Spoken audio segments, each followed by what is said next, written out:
हाँ जी। तत्वार सूत्र में 414 पेज पर हम 25 प्रकार की क्रियाओं की चर्चा कर रहे हैं। ग्रंथ सबके पास है। कोई भी बिना ग्रंथ के मत बैठना, क्योंकि इससे समझ नहीं आती ये बात। और आगम का आधार हमारे सामने होना चाहिए, ताकि उस वाणी पर विश्वास हो सके। नहीं तो ऐसा लगता है कि वो मन से कुछ भी बोलते जा रहे हैं, ऐसा नहीं होना चाहिए। आगम का आधार, आचार्यों का आधार हमारे सामने होना चाहिए। तो 25 प्रकार की क्रियाएं कौन कौन सी है? सबसे पहला जो नाम लिया है वह है सम्यक्त्व क्रिया। कौन सी क्रिया? सम्यक्त्व क्रिया। और हम पढ़ क्या रहे हैं अभी? आश्रव के कारण। है ना? सूत्र की हेडिंग देखो, सांप्रदायिक आश्रव के 39 भेद। आश्रव के कारण, उसमें सबसे पहले दे दिया सम्यक्त्व की क्रिया। बहुत आश्चर्य की बात है। सम्यक्त्व जो मोक्ष का कारण है, पहले ही सूत्र में बोल दिया, सम्यक दर्शन ज्ञान चारित्राणी मोक्ष मार्ग। सम्यक दर्शन, वो तो मोक्ष मार्ग है। अब ये सम्यक्त क्रिया, ये यहाँ पर आश्रव का कारण बोल रहे हैं। तो जिससे आश्रव होता है उससे मोक्ष हो सकता है क्या? हाँ, ऐसा संभव है क्या कि जिससे कर्म आ रहे हैं, जिससे कर्म बंध रहे हैं, उसी से कर्म छूटेंगे, उसी से कर्मों से मुक्त हुआ जाएगा? दोनों बातें एक साथ कैसे संभव है? जिस चीज से आश्रय हो रहा है, जिससे बंध होगा, उससे मोक्ष नहीं होगा। है ना? तो फिर यहाँ पर सम्यक्त क्रिया क्यों कही है? देखो, समझते हैं उसको अपन। चैत्य गुरु और प्रवचन की पूजा इत्यादि कार्यों से सम्यक्त की वृद्धि होती है। मतलब देव शास्त्र गुरु की पूजा इत्यादि कार्यों से सम्यक्त की वृद्धि होती है, इसलिए यह सम्यक्त क्रिया है। देव की पूजा, गुरु की पूजा, शास्त्र की पूजा, इनकी पूजा की तो ये सम्यक्त क्रिया है। क्यों? क्योंकि इससे सम्यक्त की वृद्धि होती है। यहाँ मन वचन काय की जो क्रिया होती है, वह सम्यक्त्वी जीव के शुभ भाव में निमित्त है। मन वचन काय की कौन सी क्रिया की बात कर रहे हैं यहाँ पर? थोड़ा थोड़ा सा समझ में आ रहा है? मन वचन काय की, देखो यहाँ पर लिखा ना, यहाँ मन वचन काय की जो क्रिया होती है, वह सम्यक्त्वी जीव के शुभ भाव में निमित्त है। अब हमने जो दो दो योग पढ़े थे, उसमें कौन से योग की बात है ये? दो प्रकार के योग समझे थे ना हमने। कौन से योग की बात है ये, ललिता जी? शुभ योग की बहुत बढ़िया, क्या बिल्कुल। बात होगी? शुभ योग की चर्चा है ये। क्योंकि जो सम्यक दृष्टि जीव है, उसके हमने अविनाभावी 4 पॉइंट्स देखे थे ना, सम्यक दृष्टि जीव के। देव शास्त्र गुरु का श्रद्धान भी उसमें हमने समझा था। तो देव शास्त्र गुरु का जो श्रद्धान है, वह कैसी क्रिया है? उससे सम्यक्त्व की वृद्धि होती है, वह सम्यक्त्व क्रिया है। यहाँ मन वचन काय की जो क्रिया होती है, वह सम्यक्ति जीव के शुभ भाव में निमित्त है।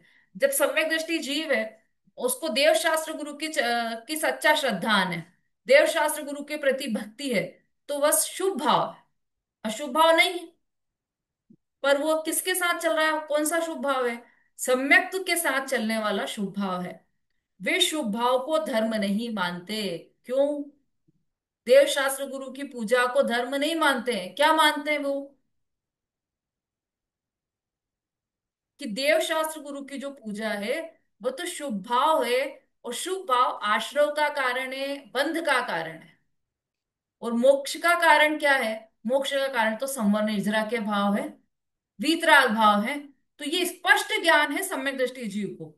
तो वो क्या करेंगे? वो शुभ भाव को धर्म नहीं मानते। वो कभी भी शुभ भाव को धर्म नहीं मानते। शुभ भाव को यदि धर्म मानने लग जाए, तो वो वीतराग भाव की वृद्धि क्यों करें? वीतराग भाव को प्रकट ही क्यों करें? है ना? अनीता जी बोलिए, क्या प्रश्न है? दीदी मैं ऐसे बोल रही थी कि जैसे सम्यक दर्शन के पहले धर्म नहीं होता ना, भी सम्यक दर्शन के पहले धर्म माना ही नहीं गया, तो वो फिर शुभ शुभ क्रिया ही मानी गई, शुभ धर्म ही माना गया। तो धर्म जब से चालू होगा जब अपन को सम्यक दर्शन प्राप्त होगा। हाँ, ऐसा ही है। मतलब जब संवर प्रकट होगा तब सम्यक, तब धर्म की प्रारंभ होगा, और संवर प्रकट होगा तभी सम्यक दर्शन हो जाएगा। लेकिन शुभ भाव तो अभी भी चल रहे हैं। शुभ अशुभ भाव तो जब मिथ्यात्व दशा में तब भी शुभ अशुभ भाव चलते हैं, जब सम्यक दशा में होते हैं तब भी शुभ भाव भी चलते हैं और अशुभ भाव भी चलते हैं। पर जो सम्यक दर्शन सहित जीव है, सम्यक दृष्टि जीव है, उसका जो शुभ भाव है उसकी चर्चा है यहाँ पर। उसको सम्यक क्रिया में लिया जाएगा। जो मिथ्या दृष्टि जीव है, उसका शुभ भाव है, उसको सम्यक क्रिया में नहीं लिया जाएगा। है ना? तो यहाँ पर बात चौथे गुणस्थानवर्ती जीव की ही चल रही है। वे शुभ भाव को धर्म नहीं मानते, इसलिए उस मान्यता की दृढ़ता के द्वारा उनके सम्यक्त्व की वृद्धि होती है। वो शुभ भाव को धर्म नहीं मानते और सम्यक्त्व की वृद्धि होती है, इसलिए यह मान्यता आश्रव नहीं है। किंतु जो सकषाय योग है सो भाव आश्रव है। वह सकषाय योग द्रव्य कर्म के आश्रव में मात्र निमित्त कारण है। देखो, समझ में आ रहा है थोड़ा थोड़ा? बार बार पढ़ो आप इसको तो बहुत अच्छे से समझ में आएगा। सम्यक दृष्टि जीव शुभ भाव को धर्म नहीं मानते, इसलिए उस मान्यता की दृढ़ता के द्वारा उनके सम्यक्त की वृद्धि होती है। इसलिए यह मान्यता आश्रव नहीं है। कौन सी मान्यता आश्रव नहीं है? शुभ भाव को सम्यक दृष्टि जीव धर्म नहीं मानना, ये जो मान्यता है वह आश्रव नहीं है। सम्यक दृष्टि की जितनी भी मान्यता है वह आश्रव नहीं है। किंतु जो सकषाय शुभ भाव सहित योग है, मंद कषाय रूप परिणाम आ रहे ना, इसलिए शुरू में लिख दिया देव शास्त्र गुरु के प्रति जो श्रद्धा है, जो पूजा है, वह योग भाव आश्रय है। कषाय खत्म हो गई कि है अभी सम्यक दृष्टि जीव को? हाँ, सम्यक कसाय दृष्टि है कषाय है ना? तो जितनी कषाय है है उतना उसके अनुसार शुभ भाव भी चल रहा है, और वो शुभ भाव वो भाव आश्रय है। मतलब शुभ भाव चल रहा है तो उसकी क्रियाएं जो चल रही है, जैसे जैसे वो मंदिर में गया, पूजन कर रहा है, वीतरागी भगवान की पूजन कर रहा है, तो उस समय शुभ बंध हुआ, शुभ आश्रय हुआ। जो शुभ आश्रय हुआ उस समय मन वचन काय की चंचलता वह शुभ योग कहलाएगी, और उससे आश्रय होगा। तो जो शुभ जो सकषाय योग है सो भाव आश्रय है। सकषाय योग मतलब शुभ भाव जो उसको प्रकट हुआ है समय दृष्टि जीव को, मंद कषाय रूप परिणाम है, वह भाव आश्रव है। वह सकषाय योग द्रव्य कर्म के आश्रव में मात्र निमित्त कारण है। सकषाय योग, वो जो सम्यक दृष्टि की जो कषाय है, शुभ भाव है, उसको मंद कषाय बोला है, कषाय रहित नहीं बोला है। सम्यक दृष्टि जीव को मंद कषाय होती, कषाय रहित नहीं होता है सम्यक दृष्टि जीव। तो उसकी जो मंद कषाय है, अब वो कषाय तीव्र हो चाहे मंद हो, उससे आश्रय और बंध तो होगा। तो उनको भी आश्रय हो रहा है, तो शुभ भाव रूप आश्रय होगा, शुभ शुभ योग से आश्रय होगा, वह भाव आश्रय। उससे जो द्रव्य द्रव्य कर्म का आश्रय होगा वह निमित्त कारण है। ठीक है? ये सम्यक क्रिया, मतलब इसको और शॉर्ट में बोलो तो देखो, इसको ऐसा भी बोल सकते हैं अपन। जो देवशास्त्र गुरु की पूजा है, जो सम्यक्त्व को बढ़ाने वाली क्रिया है, वह सम्यक्त्व क्रिया है। यह आश्रव का कारण है। बस इतनी सी बात है। सम्यक्त्व को बढ़ाने वाली जितनी भी क्रियाएं हैं, मतलब जो भी क्रियाएं जिससे सम्यक्त्व बढ़ रहा है, वह सम्यक्त्व क्रिया है, दर्शन और वह आश्रव का कारण है। ठीक। नेक्स्ट। हाँ, कोई प्रश्न है? मिथ्या नहीं। मिथ्यात्व क्रिया। कुदेव कुकुरु और कुशास्त्र के पूजा स्तवनादिक रूप मिथ्यात्व के कारण वाली क्रियाएं हैं, मिथ्यात्व क्रिया है। उससे अपोजिट समझ लो, पहला था सम्यक्त्व क्रिया, जो सम्यक्त्व के साथ चलने वाला जो शुभ भाव था, वह क्रिया, वह वह भी आश्रव का कारण है। और मिथ्यात्व के साथ चलने वाला कुदेव कुगुरु कुशास्त्र की पूजा स्तवनादिक रूप मिथ्यात्व के कारण वाली क्रियाएं हैं, सो मिथ्यात्व क्रिया है। ठीक है? दोनों ही क्रिया है और दोनों ही आश्रव का कारण है। अब अभी ये डिफरेंशिएट नहीं कर रहे हैं यहाँ पर कि कौन सा शुभ आश्रव का कारण है, कौन सा अशुभ का आश्रव का कारण है। आश्रव तो दोनों में ही हो रहा है, चाहे सम्यक्त्व क्रिया हो चाहे मिथ्यात्व क्रिया हो। नेक्स्ट। प्रयोग क्रिया, 2 मिनट और ले रहे हैं फिर बंद करते हैं बस। प्रयोग क्रिया, हाथ पैर इत्यादि चलाने के भाव रूप इच्छा रूप जो क्रिया है सो प्रयोग क्रिया है। देखो जो क्रियाएं हो रही ना, नाम क्रिया है यहाँ पर।